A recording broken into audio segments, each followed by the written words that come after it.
We're at the Randwick Ritz Cinema in Sydney, here for the midnight premiere of Robert Eggers' The Northman.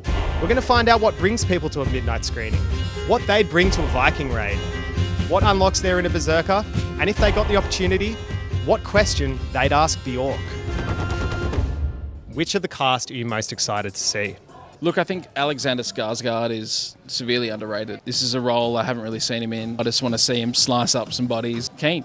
Who's in it? We've got Ethan Hawke, Nicole Kidman, Alexander Skarsgård. Ethan Hawke. Ethan Hawke's a bit of a boss. Ethan Hawke, he's an old favourite. Eggers, he's a master. Honestly, I'd say I'm always kind of partial to Willem Dafoe. He's always got that drip on him. Who are you most excited to see? Oh, I love Anya Taylor-Joy. I'm really, really excited to see her. She was great in The Witch, and I've been following her career ever since it's kind of blossomed. So definitely Bjork and Nicole Kidman. I'm pretty excited about. Bjork is a good answer, I think, just because she hasn't made another film since Dancer in the Dark. Have you got any favourite Bjork tracks? Is it called The Dark Lake? Like that song in her second most recent album, Volcora? All right, I'll get in between you guys. You go. I'm going to be perfectly honest. I got dragged here tonight, so I don't know who's in the movie. Wow. I dragged him here. Robert Eggers is my favourite working director at the moment. The Witch obviously was amazing. The Lighthouse blew my mind. I was going to wear my Lighthouse shirt, but that was like wearing the band shirt at the concert. I didn't want to go that far with it. Big fan of The Lighthouse. I've watched it a few times. The first time I watched it, I was like, oh, this is the best fucking thing I've ever seen right now. If you could be a lighthouse keeper, a Viking, or a witch, which one would you be? I chose all three. I throw axes, so yeah, Viking. Would that be your weapon of choice? We make those choices in real life. He has axes. Oh, you are axe throwers? Yeah. Right. So if you were going on a Viking raid, what would be your go-to weapons kept in your arsenal? Sword and board.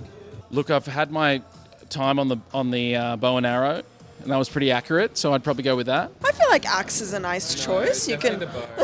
The bow, for sure. Definitely bow and arrow. Bow and arrow. So you're leading the charge while your friends sit back and pepper the enemy. Yeah. I hope. Probably the axe.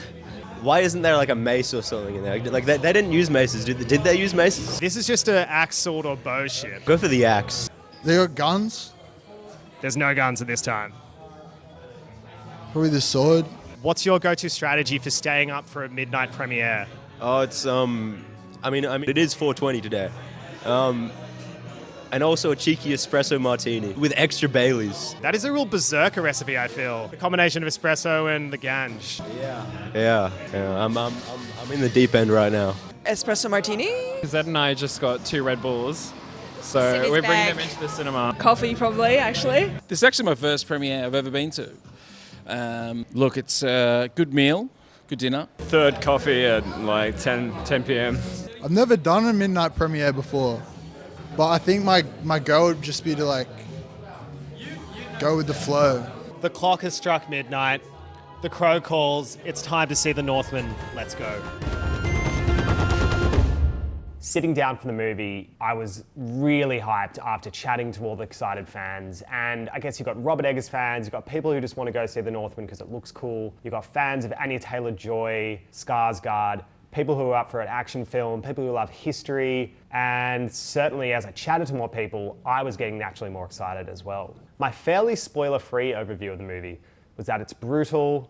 It lacks subtlety in a good way, and lacks subtlety but in a really strong and straightforward way that gives you a really strong understanding of how people lived in 895 AD in Scandinavia at the time. I think the lack of subtlety in the film's dialogue was really well balanced with the mythology and the mystery that was introduced in a few scenes where you weren't sure if that was real or not. This movie is violent and it explores some heavy themes like slavery and assault. I would not describe the main character Amleth as a hero. He's on a quest for vengeance, and from the get-go, it's clear that he's going to be on a dark path that's going to affect him and the people around him. I loved the film. I really enjoyed the mythological elements introduced. It laid down the broader context of Europe. La la la.